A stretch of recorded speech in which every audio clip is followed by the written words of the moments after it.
मेरा नाम अंजलि है। मैं एक नए घर में शादी करके आई हूँ, लेकिन इस घर के लिए मैं क्या हूँ मुझे अभी तक समझ नहीं आ रहा है।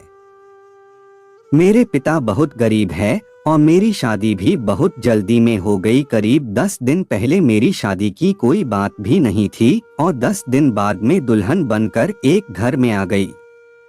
पिताजी के पास एक अंकल आए जो हमारे परिचित थे समाज के। उन्होंने कहा कि बहुत अच्छा पैसे वाला घर है और जल्दी में शादी करना चाहते हैं। ऐसा रिश्ता फिर नहीं मिलेगा, बेटी को खाने की कोई समस्या नहीं रहेगी। बस इतना तो काफी था मेरे पिता के लिए और हमारी शादी हो गई। मुझे ना लड़का दिखाया, ना ही शायद उन्होंने मुझे देखा होगा। शादी के बाद में ना बहू बनी ना ही पत्नी बनी। शादी करके मैं बड़े घर में आई थी तो मुझे लगा था कि मेरी जिंदगी बदल जाएगी। जिंदगी तो बदली, लेकिन दूसरी तरह से। यहाँ मुझसे कोई बात करना तो दूर, मेरी शक्ल भी पसंद नहीं करता है। फिर बस मेरे मन में यही सवाल आता रहा कि क्यों मुझसे शादी की। आपको यह जानकर आश्चर्य होगा कि मुझे यह भी नहीं पता कि मेरी शादी किससे हुई है, क्योंकि अभी तक मैंने उनकी शक्ल नहीं देखी। वो घर रहते ही नहीं थे, काम के सिलसिले में बाहर ही रहते थे। मैं अपने ननंद के कमरे में सोती हूँ, वो भी एक कोने में नीचे। मेरी ननंद भी मुझे अपने कमरे में नहीं रखना चाहती थी, लेकिन मेरी सास ने कहा कि किचन में नौकरानी सोती है, इसलिए मुझे एक कोने में जगह दे दी। मेरी ननंद मेरे साथ ऐसा व्यवहार करती जैसे कि मैं कोई नौकरानी हूँ। बात बात पर मुझे चिल्लाती, कमरे में आते ही कहती, वही रह कोने में, आगे मत आया कर। काम करते वक्त और खाते वक्त कुछ कचरा होता तो वो जानबूझकर जहां मैं सोती वही फेंकती। मैं फिर भी चुपचाप रहती। शादी का मतलब यह होता है मुझे नहीं पता था, और इस तरह की शादी से तो मैं बिना शादी रहती तो ज्यादा अच्छा होता। मैं सारा दिन बस घर के काम में लगी रहती थी। घर बड़ा था, लेकिन यहाँ लोगों के दिल मुझे छोटे लगे। सुबह से शाम तक काम करना और रात को बिना आवाज करे ननद के कमरे में कोने में सो जाना, बस यही मेरी जिंदगी थी। मेरा घर वालों से नहीं, लेकिन घर में काम करने वालों नौकरानी से अच्छा रिश्ता बन गया था, क्योंकि आखिरकार मैं भी तो उनमें से एक ही थी। तब एक काम करने वाली ने बताया कि मेरे पति की शादी बड़े घर में तय हो गई थी। वो उससे प्यार भी बहुत करते थे, लेकिन फिर कुछ विवाद हो गया जिस कारण उन्होंने रिश्ता तोड़ दिया। सब कुछ तय हो गया था, कार्ड भी बांट दिए थे।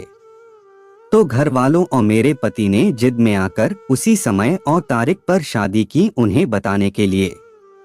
अब मुझे यह तो पता चल गया था कि शादी, क्योंकि मुझसे पहले कई लड़कियों को पूछा गया, लेकिन जब कोई तैयार नहीं हुआ था, मजबूरी में हम जैसे गरीब से शादी की गई।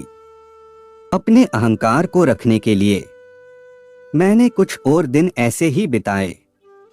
फिर मैंने सोच लिया कि ऐसे नहीं रहना है, एक बार अपना मुंह तो खोलना ही है। शादी की है तो मैं नौकरानी बनकर क्यों रहूं, फिर चाहे अंजाम जो भी हो। चाहे मुझे अपने घर वापस जाना पड़ा, ऐसे उनके आने का कोई समय नहीं होता था।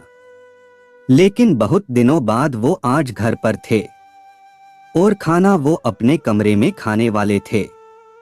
मैं खुद खाना लेकर उनके कमरे में गई। पहली बार था जब मैं उन्हें इतने पास से देख रही थी। मेरी तरफ देखा ही नहीं और उन्होंने कहा कि खाना टेबल पर रख दो। मैंने खाना टेबल पर रखा और उनके सामने रखी कुर्सी पर बैठ गई। वो एकदम से गुस्सा हो गए, बोले, कौन हो तुम, ऐसे यहाँ बैठ गई। फिर उन्होंने चिल्लाकर अपनी माँ को बुलाया। माँ आते ही कहा, कौन है, कैसे कैसे नौकर आपने रखे हैं। उनकी माँ देखती ही बोली, यह यहाँ क्या कर रही है। मैंने कहा, क्यों, मेरे पति का कमरा मेरा नहीं है क्या। मेरी सास की आंखें फटी रह गई। उन्हें लगा कि मेरे मुंह में जबान भी है। मेरे पति की बोलती भी बंद हो गई। मेरे मुंह से यह सुनते ही मेरी सास वहां से चली गई। मेरे पति बोले, उस समय जो हुआ हमने किया, जल्दबाजी में शादी करना थी। मैंने बोला, शादी का मतलब आपको पता है। उस दिन के बाद आप आज मुझे देख रहे हैं, वो भी मैं आई तब। और आप तो मुझे नौकरानी समझ रहे थे। मुझे किसी सामान की तरह खरीद के लाए हैं, ऐसा लग रहा है। आप अमीर होंगे लेकिन दिल आपके पास नहीं है। आपको पता है मैं कहाँ सोती हूँ, क्या करती हूँ, मेरे साथ कैसा व्यवहार हो रहा है। मुझे आपके बड़े घर में नहीं, आपके दिल में रहना था, जो कि शायद हो ना सकेगा, इसलिए मैं अब जा रही हूँ। आपको बताना था, इसलिए आज आपसे बात की। इतना कहकर मैं जाने लगी, तब उन्होंने मुझे रोका।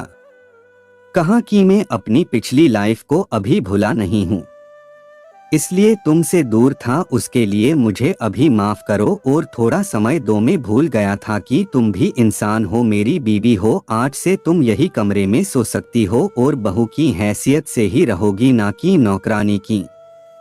उस दिन से मैंने अपने लिए एक नया घर बना लिया था। मेरी समझ आ गया था, यहाँ बिना बोले कुछ हासिल नहीं होगा। धीरे धीरे मैंने अपना हक लेना शुरू कर दिया। वो घर वाले मुझे बहू नहीं मानते थे, लेकिन मैंने मनवाना शुरू कर दिया। मुझे यकीन है धीरे धीरे वो भी मुझे पत्नी मानने लगेंगे। शुरुआत तो हो गई है। अब मेरी सास और ननंद भी मुझसे वैसा व्यवहार नहीं करते हैं। क्योंकि शादी सबके सामने हुई है, मैं इस घर की बहू हूँ, गरीब हूँ, डरपोक नहीं। आपको यह कहानी कैसी लगी, कमेंट कर हमें जरूर बताएं। ऐसी ही अच्छी कहानियां आप यहाँ पढ़ सकते हैं। यह कहानी काल्पनिक है, किसी से इसका संबंध होना मात्र संयोग ही समझा जाए। इसका उद्देश्य केवल मनोरंजन और शिक्षा देना है। आपका समय निकलकर हमारे साथ था, इसके लिए आपका धन्यवाद।